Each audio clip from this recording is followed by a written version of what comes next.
नमस्कार.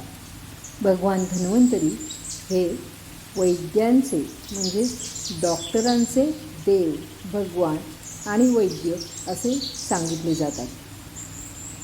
तर त्यांची प्रार्थना करणं हे आपल्यासाठी अत्यंत आरोग्यदायी आहे.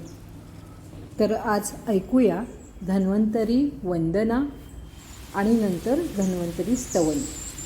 नमामि धन्वन्तरिमादिदेवं सुरासुरैर्वन्दितपादपद्मं लोकैर्जरारुग्भयमृत्युनाशं धातारमीशं विविधौषधीनाम्.